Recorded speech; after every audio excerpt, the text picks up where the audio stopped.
জাত তৈরির লক্ষ্যে ১৬ বছর ধরে ময়মনসিংহের পুকুরে চাষ হচ্ছে মেকং জায়ান্ট পাঙ্গাস। পৃথিবীর সবচেয়ে বড় মহাবিপন্ন এই মাছের এক একটির ওজন ১২০ থেকে ১৬০ কেজি। কিন্তু দীর্ঘ বছরেও প্রজননের সফলতা না আসায় হতাশ বাংলাদেশ মৎস্য গবেষণা ইনস্টিটিউটের গবেষকেরা। গোলাকার থুতনি, বিশাল মাথা, রূপালী ধূসর দেহ আর ফ্যাকাশে সাদা পেটের এই দানবাকৃতির পাঙ্গাস ৩ জনে ধরেও ভাসাতে পারে না পুকুরে। এই মাছের বিপ্লব ঘটানোর লক্ষ্যে ২০১৫-১৬ অর্থবছরে ৫০টি পোনা সংগ্রহ করে মৎস্য গবেষণা ইনস্টিটিউট। তাদের গবেষণাতেই পুকুরে রেখে করা হচ্ছে মাছ চাষ। ইতিমধ্যে এক একটি মাছের ওজন হয়েছে ১২০ থেকে ১৬০ কেজি। কিন্তু দীর্ঘ বছরেও প্রজনন সফলতা না আসায় হতাশা বাড়ছে গবেষকদের। সফলতা আসলে একটি পরিপক্ক মা মাছ থেকে প্রজননকালে প্রায় ৬০ থেকে ৮০ লাখ ডিম পাওয়া যেত, এমনটাই জানান গবেষকেরা।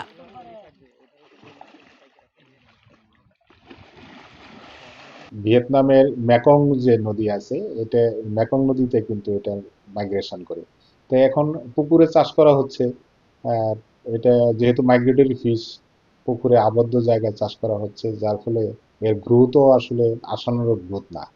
ব্রিডিং এর জন্য আমরা এর আগে ডক্টর খলিলুর রহমান উনি উনি চেষ্টা করেছেন, ইউনিভার্সিটির এক্সপার্ট নিয়ে এসে ওনারা কেটে মাছ আহ, দেখছেন, কিন্তু এটা আসলে মেচুর যেহেতু হয় নাই, ভিজিবল নাই যেহেতু, এই জন্য আমরা বলতে পারতেছি না যে আসলে মেচুরিটি আসবে কিনা পুকুরে। তবে হাল না ছেড়ে প্রজনন লক্ষ্যে পৌঁছতে সকল ধরনের চেষ্টা অব্যাহত রাখার কথাও জানান গবেষকরা। এখন যে বয়সটা সেটাই ম্যাচুরিটি আসার সময়। আর ম্যাচুরিটি আসার জন্য তাদের যে এনভায়রনমেন্টের প্রয়োজন হয়, সেই এনভায়রনমেন্ট একটা ফ্যাক্টর, ফিডিং একটা ফ্যাক্টর। তো নর্মালি আমাদের যে ডেভেলপমেন্ট করার বোট প্ল্যান যেটা আছে, যেভাবে আমরা বোটকে ডেভেলপমেন্ট করি, যেটা গুণাটার ডেভেলপমেন্ট, সেই একই পরিক্রমা বা একই নিয়ম নীতি ফলো করে আমরা এগুলাকে কাজ চালিয়ে যাচ্ছি। যে তাদেরকে পুষ্টিমান খাবার, তাদেরকে ভিটামিন বি মিশ্রিত খাবার, তাদের বডি পার্সেন্টেজ খাবার, এগুলো দিয়ে যাচ্ছি। এবং তাদের ওয়াটার এক্সচেঞ্জ, পানি পরিবর্তন করার যে বিষয়গুলো, সেগুলো আমরা করে যাচ্ছি।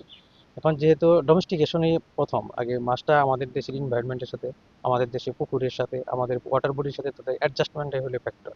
সবগুলি অ্যাডজাস্টমেন্ট যখন হয়ে যায়, তখন আসলে সবগুলোর ফলাফল হিসেবে দাঁড়ায় যেটা হয়, তাদের ম্যাচুরিটি হয় এবং সর্বশেষ আমরা অফস্প্রিংগুলো পেয়ে থাকি। প্রজনন না আসার কারণে এর মধ্যে দুটি মাছ কেটে পরীক্ষা নিরীক্ষা করায় বর্তমানে পুকুরে রয়েছে ৪৮টি পাঙ্গাস। হতাশার মাঝেও সর্বোচ্চ চেষ্টা চালাচ্ছেন গবেষকরা।